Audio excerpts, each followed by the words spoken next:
Hello friends, हमारे YouTube channel अड्डा 2020 में आपका स्वागत है। तो आज हम लेकर आए हैं बायोलॉजी के 600 क्वेश्चन का सीरीज लेकर आए हैं।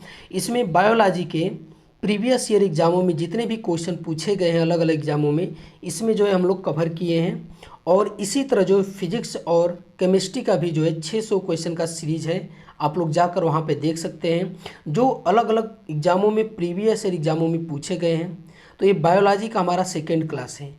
तो आइए हम लोग एक एक करके स्टार्ट करते हैं। तो पहला क्वेश्चन है कि निम्नलिखित में से किसे आत्महत्या करने वाली कोशिकाओं का बैग कहा जाता है।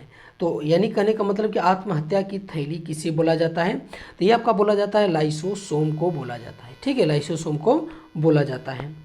अगला क्वेश्चन है कि एंडोप्लाज्मी यानी जिसे हम लोग बोलते हैं अंतःप्रद्रवी, ठीक है, ईआर यानी मेम्ब्रेन्स बाउंड ट्यूब्स और सीड्स का बड़ा नेटवर्क है, इनमें से कौन है सबसे बड़ा नेटवर्क। तो इनमें से कौन है, तो ये है आपका रेटिकुलम है। ठीक है, ये रेटिकुलम है।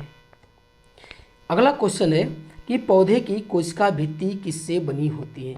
तो जो पौधे की कोशिका भित्ति होती है ये आपकी किससे बनी होती है, तो ये आपका सेलुलोज से बनी होती है। ठीक है, सेलुलोज की बनी होती है पौधे की कोशिका भित्ति। अगला है कि गाजर का नारंगी रंग निम्नलिखित में से किसी एक की वजह से होता है। तो ये किसकी वजह से होता है गाजर का नारंगी रंग, तो किसकी वजह से होता है, तो एक कैरोटीन की वजह से होता है। ठीक है, कैरोटीन की वजह से होता है। अगला क्वेश्चन है कि गैर हरित वनस्पति में निम्नलिखित में से किसकी कमी होती है। तो जो गैर हरित वनस्पति होती है उसमें किसकी कमी होती है, तो उसमें होता है क्लोरोफिल की कमी। ठीक है, क्लोरोफिल की कमी होती है। आगे की क्लोरोफिल में क्या होता है, तो क्लोरोफिल में क्या होता है, तो ये आपका मैग्नीशियम पाया जाता है क्लोरोफिल में। ठीक है, क्लोरोफिल में मैग्नीशियम होता है। अगला क्वेश्चन है कि निम्नलिखित में से क्या पर्णहरित में विद्यमान नहीं होता। इनमें से कौन सा ऐसा है चारों ऑप्शन में से कि जो पर्णहरित में मतलब पर्णहरित में विद्यमान नहीं रहता है, तो कौन है, तो ये आपका पोटेशियम है। ठीक है, बाकी मैग्नीशियम, कार्बन और नाइट्रोजन ये तीनों जो है उसमें विद्यमान होते हैं। बाकी जो पोटेशियम है ये जो है उसमें विद्यमान नहीं रहता है। अगला क्वेश्चन है कि एक पादप कोशिका में राइबोसोम इस जगह होता है, जो राइबोसोम होता है पादप कोशिका में कहाँ पर होता है। ठीक है, तो ये आपका कहाँ होता है, तो ये होता है प्रोटीन संश्लेषण में। ठीक है, ये प्रोटीन संश्लेषण में। अगला क्वेश्चन है कि मैग्नीशियम निम्नलिखित में से किसका संघटक धातु है। तो जो मैग्नीशियम है ये किसका संघटक धातु है, तो ये पर्णहरित अणु यानी क्लोरोफिल का है। ठीक है, क्लोरोफिल का जो है ये संघटक है। अगला क्वेश्चन है कि फलों और सब्जियों में स्थित कैरोटीन उन्हें कौन सा रंग प्रदान करता है। तो जो फलों और सब्जियों में कैरोटीन होता है तो ये जो है उन्हें कौन सा रंग प्रदान करता है, तो ये नारंगी रंग। ठीक है, कौन सा रंग, नारंगी रंग प्रदान करता है। अगला क्वेश्चन है कि वनस्पति कोशिका भित्ति किससे बनी होती है। तो जो वनस्पति की कोशिका भित्ति होती है ये आपकी किससे बनी होती है, तो ये आपका सेलुलोज की बनी होती है। ठीक है, ये सेलुलोज की बनी होती है। अगला क्वेश्चन है कि पौधे का हरा रंग डैश की उपस्थिति के कारण होता है। तो किसकी उपस्थिति के कारण होता है, तो ये आपका होता है किसकी उपस्थिति के कारण, तो ये क्लोरोफिल के कारण होता है। ठीक है, ये क्लोरोफिल के कारण होता है।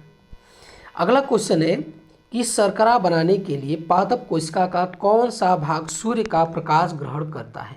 तो शर्करा बनाने के लिए पादप कोशिका का कौन सा भाग सूर्य से प्रकाश ग्रहण करता है, तो ये क्लोरोप्लास्ट है। ठीक है, जो क्लोरोप्लास्ट है ये शर्करा बनाने के लिए पादप कोशिका जो है सूर्य से जो है प्रकाश ग्रहण करता है। त्वचा निम्नलिखित में से किस प्रकार की झिल्ली है। जो त्वचा होती है किस प्रकार की झिल्ली है, तो ये क्यूटेनियस झिल्ली है। ठीक है, क्यूटेनियस प्रकार की ये झिल्ली है।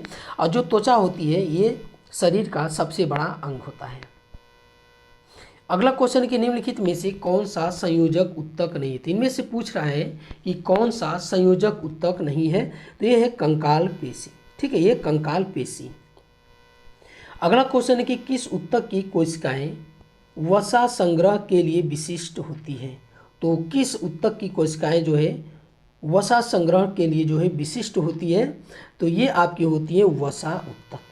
ठीक है, वसा उत्तक। अगला क्वेश्चन है कि कोशिका के संरचनात्मक रूपांतरण के आधार पर सरल उपकला ऊतक डैश को छोड़कर निम्नलिखित सभी प्रकार में वर्गीकृत किया गया है। तो इनमें से कौन सा ऑप्शन आपका सही होगा? तो ये है आपका बेलनाकार। ठीक है, जो बेलनाकार है, कोशिका के संरचनात्मक रूपांतरण के आधार पर सरल उपकला ऊतक बेलनाकार को छोड़कर निम्नलिखित में से जो है सभी प्रकार के जो है सभी प्रकारों में जो है ये वर्गीकृत किया गया है। ठीक है, ये घनाकार में भी है, स्तंभकाकार में भी है और सल्की में भी है। ठीक है, लेकिन बेलनाकार में वर्गीकृत नहीं किया गया है। अगला क्वेश्चन है कि उपकला ऊतक का कौन सा प्रकार एक चपटी कोशिकाओं के पतले स्तर से बनता है जिसके किनारे अनियमित होते हैं? तो आपका कौन सा है? तो ये है आपका सल्की। ठीक है, जो सल्की होता है इन जो है ये एक प्रकार की जो चपटी कोशिका से जो है ये पतले स्तर से बनता है और इनके किनारे जो है अनियमित होते हैं। अगला क्वेश्चन है कि अस्थि खनिज युक्त ठोसी संयोजी ऊतक है, इसका अनाम्य अधात्री डैश तंतु एवं कैल्शियम लवण युक्त होता है जो अस्थि को मजबूती प्रदान करता है। तो इनमें से कौन सा है? तो इनमें से है आपका कोलेजन। ठीक है, कोलेजन जो है यही है जो अस्थि को मजबूती प्रदान करता है। अगला क्वेश्चन है कि दृढ़ संयोजी ऊतकों द्वारा कंकाल से जुड़ी रहने वाली मांसपेशियां क्या कहलाती हैं?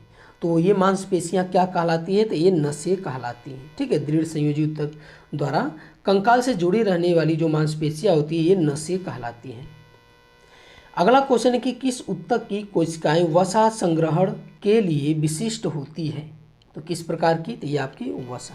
ठीक है, वसा ऊतक है।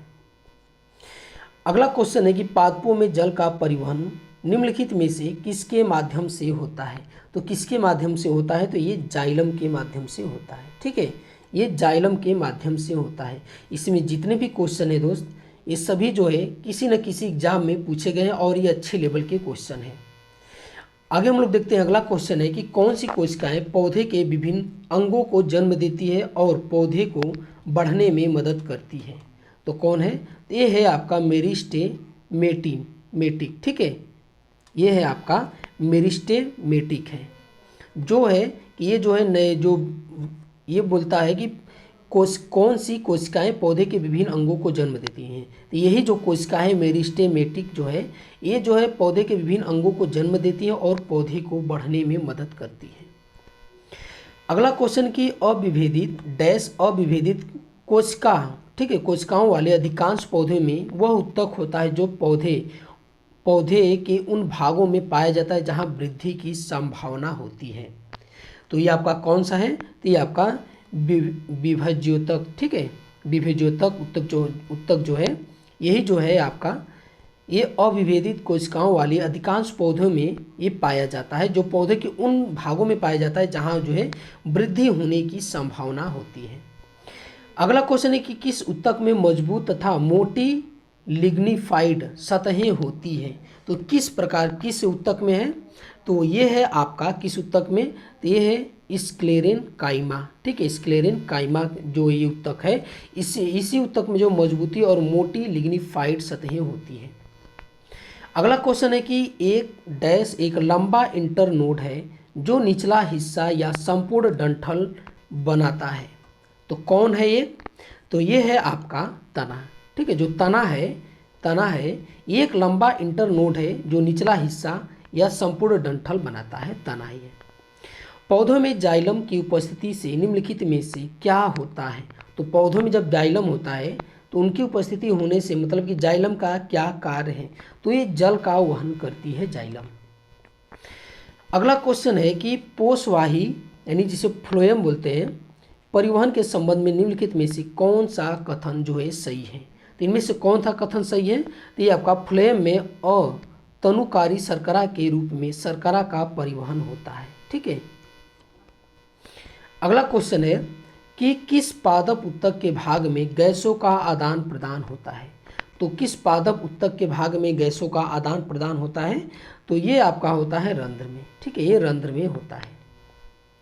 अगला क्वेश्चन है कि जीन के जिस समूह की क्रिया को डीएनए साइट से समन्वित किया जाता है उसे क्या कहते हैं? तो उसे क्या बोला जाता है, तो उसे बोला जाता है ओपेरान। ठीक है, उसे बोला जाता है ओपेरान बोला जाता है।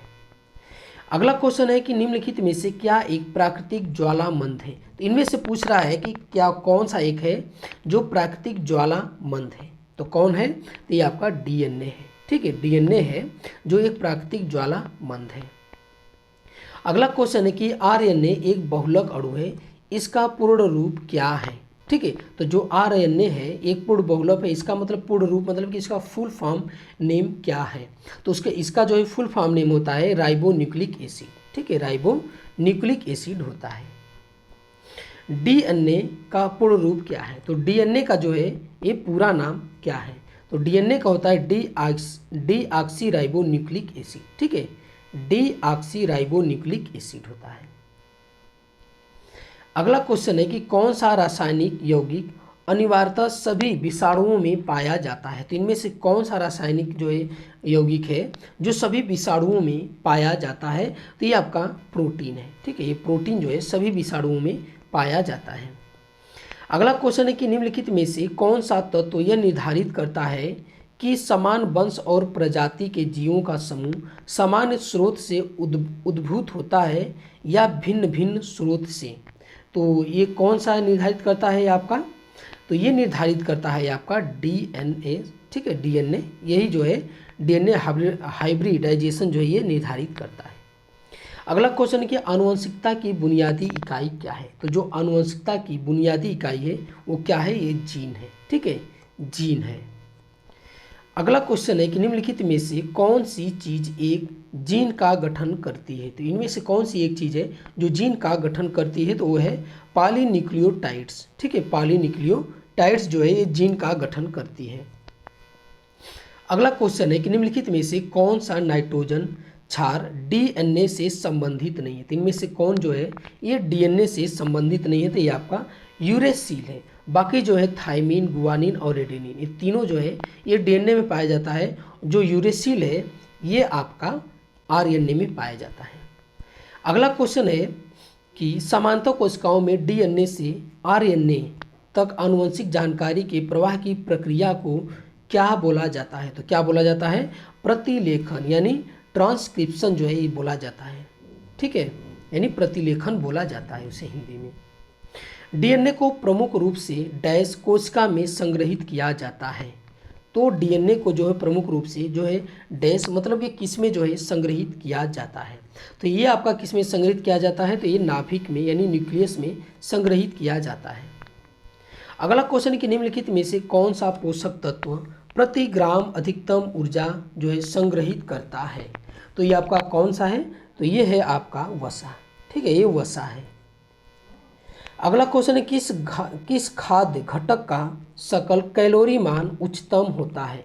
तो किसका जो है कैलोरी मान जो है इनमें से सबसे अधिक होता है, तो ये होता है आपका वसा का। ठीक है, वसा का जो है ये आपका सबसे अधिक होता है, तकरीबन 9.1 होता है। अगला क्वेश्चन है कि निम्नलिखित में से किसमें 9.1 मैंने जैसे कि जो भैंस में जो वसा पाई जाती है मैं उसका बताया 9.1 है। ठीक है, और गाय का होता है ये तकरीबन 5 के आसपास होता है। निम्नलिखित में से किसमें प्रति ग्राम प्रोटीन की मात्रा सबसे अधिक है। ठीक है, तो किसमें है आपका, तो ये है आपका सोयाबीन में। ठीक है, ये सोयाबीन में सबसे अधिक जो है प्रोटीन की मात्रा अधिक होती है। प्रोटीनों का निर्माण डैश से होता है। तो जो प्रोटीन होती है उसका निर्माण जो है ये किससे होता है, तो ये आपका अमीनो अम्ल से होता है। ठीक है, ये अमीनो अम्ल से होता है। अगला क्वेश्चन कि दूध में पाया जाने वाला मुख्य प्रोटीन कौन सा है। तो जो दूध में पाया जाता है मुख्य प्रोटीन कौन सा है, तो ये आपका केसीन है। ठीक है, कौन है, ये केसीन है। अगला क्वेश्चन है कि दूध में निम्नलिखित में से कौन सा प्रोटीन पाया जाता है। तो दूध में कौन सा पाया जाता है, तो ये केसीन प्रोटीन पाया जाता है। अगला क्वेश्चन है कि किसी के आहार में संतृप्त वसा के स्थान पे असंतृप्त वसा और कार्बोहाइड्रेट का सेवन डैश के जोखिम को कम करता है। तो किसके जोखिम को कम करता है, तो ये आपका हृदय रोगी। ठीक है, इसका कहने का मतलब संतृप्त वसा का मतलब कि जो वसा हम लोग तेल ओल खाते हैं उनके स्थान पर असंतृप्त मतलब कि जिसमें वसा न हो। ठीक है, इसमें वसा न हो, और असंतृप्त वसा और कार्बोहाइड्रेट का सेवन जब किया जाएगा तो जो हृदय रोगी मतलब कि जिससे हृदयाघात हार्ट अटैक आता है, तो उसके लिए उसको जो है कम करता है ये।